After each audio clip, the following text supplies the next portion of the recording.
और बुला के जाके अपनी सास के चरणों में हाथ धो। नमस्कार दोस्तों, आशा करते हैं आप सब लोग कुशल से होंगे। हमारे साहब और मेरी ईर्जा, हम जा रहे हैं श्री राम कथा में। आज राम कथा का 6वां दिन है, तो सुनाते हैं आपको और दिखाते हैं श्री राम कथा के प्यारे प्यारे प्रसंग। जय श्री राम।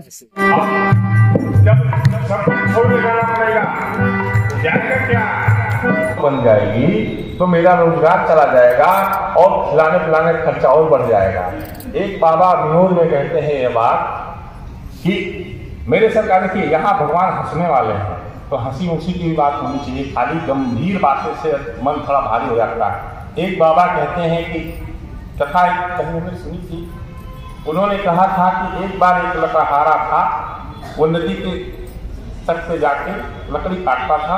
ऊपर कुल्हाड़ी इसके पास खाती थी, उसी कुल्हाड़ी में लकड़ी काटता था और लकड़ी काट के जब नीचे गिराता था तो उसकी पत्नी उसको गट्ठा बनाती थी और पति पत्नी दोनों बांध के गट्ठा ले जाके बाजार में बेचते थे और जो मिलता था उसी से अपना जीवन यापन होता था, परिवार पालते थे। एक दिन लकड़ी काट रहे थे, सूखी डाली की जैसे लकड़ी मारे, कुल्हाड़ी मारा, कुल्हाड़ी छटका और कुल्हाड़ी हाथ से छूट के जाके नदी में गिर पड़ा। नदी में जब कुल्हाड़ी गिर गई तो ये लोग रोने दोनों लोग, अब क्या करें, मतलब बहुत धुआं धारा नहीं मिला तो रोने लगे, विलाप करने लगे कि मेरी कुल्हाड़ी चली गई, मेरा रोजगार ही चला गया। जैसे ये कह रहा है कि मेरी करनी घरनी बन जाएगी, उसी प्रकार से कुल्हाड़ी चला गया। उस लकड़हारे की रोना दुख को देख के नदी से देवता प्रकट हुए, बोले क्या बात है, कहीं ऐसी सी बात है, मेरी कुल्हाड़ी चली गई, मेरा रोजगार बंद हो जाएगा, मेरे बच्चे क्या खाएंगे, कैसे जिएंगे। उसने कहा अच्छी इतनी सी बात है, लो अपनी कुल्हाड़ी। फिर उसने देवता ने हाथ डाला, कुल्हाड़ी निकाला तो सोने की कुल्हाड़ी, ये वाली है? बोले नहीं ये नहीं है। फिर दोबारा हाथ डाला वही देवता के नीचे पानी में, फिर निकाले, बोले ये वाली है? कहीं नहीं, ये भी नहीं, वो चांदी कुल्हाड़ी थी। फिर तीसरी बार जब हाथ डाला तो लोहे की कुल्हाड़ी निकली। जब लोहे की कुल्हाड़ी निकली तो वो झट से बोला हाँ ये वाली मेरी। तो जब ये वाली मोरी है तो यानी कि उसके भाव का उन्होंने परीक्षण किया कि यह लोभी तो नहीं है, लालची तो नहीं है। लोहे की कुल्हाड़ी अपनी वाली बताया, सोने चांदी में बताया नहीं मेरी नहीं है। वो देवता जाने लगे तो वो कुल्हाड़ी दोनों उसको सौंप दी, लोहा वाली अपनी ले लिया और सोने चांदी वाली भी ले लिया, जाओ उससे अपना जीवन यापन करना, व्यापार बढ़ाना। दूसरे दिन फिर आया वो आदमी, कुछ दिन बाद फिर अपना वही काम करने लगा। कुल्हाड़ी रखी थी घर में सोने चांदी वाली, लकड़ी कुल्हाड़ी काट रहा होता है। एक दिन लकड़ी कुल्हाड़ी काटते काटते जब गिर रही होती है लकड़ी तो उसकी पत्नी जाती है उठाने, तो पत्नी चली गई नदी में। अब नदी में चली गई, वो डूब गई।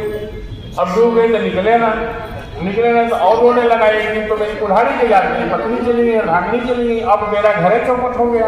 फिर वो देवता प्रकट, भगवान फिर प्रकट हो, हमारा कुछ कल्याण करो, हमारे में घर मार गया। फिर देवता प्रकट हुए, देवता प्रकट होकर कहते क्या है, क्या हुआ? कहेंगे ये वाली कुल्हाड़ी तो आपने दे दी थी, अब मेरी धर्म पत्नी चली गई है, उनको निकाल दो। तो कहें उनको दे दें? हाँ। तो डुबकी लगाए और जब डुबकी लगा कर देवता प्रकट हुए तो बहुत सुंदर सी नारी एकदम श्रीदेवी के जैसे निकाले और निकाल के बोले ये वाली है? तो लपक के बोलता हाँ हाँ यही वाली। अरे ये वाली है? तुमको सोने की कुल्हाड़ी मिली, चांदी की कुल्हाड़ी मिली, धन मिल गया, तुम उड़ा गए, अपनी वाली भूल के ये वाली कहते ये वाली है, अच्छी वाली देख के तुम्हारा नियत खराब हो गया। कहीं सरकार नियत नहीं खराब हुआ है, अभी आप श्रीदेवी के निकाले हो, बाद में स्वर्ण राय को निकालोगे, अब तीसरी बार हमारी वाली को निकालोगे, और जैसे वो तीनों दे दिए फिर तीनों को दे दोगे, कहीं ले जाओ तो कहाँ से खिलाएंगे। इसीलिए तो पहली वाले जल्दी इस काम चला देंगे। तो इस रामचंद्र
गोविंदा।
उमापति महादेव की जय। बोलो भाई सब संतन की जय। बोले हनुमान जी महाराज की जय। एकादशी भगवान की जय। जय जय श्री सीताराम।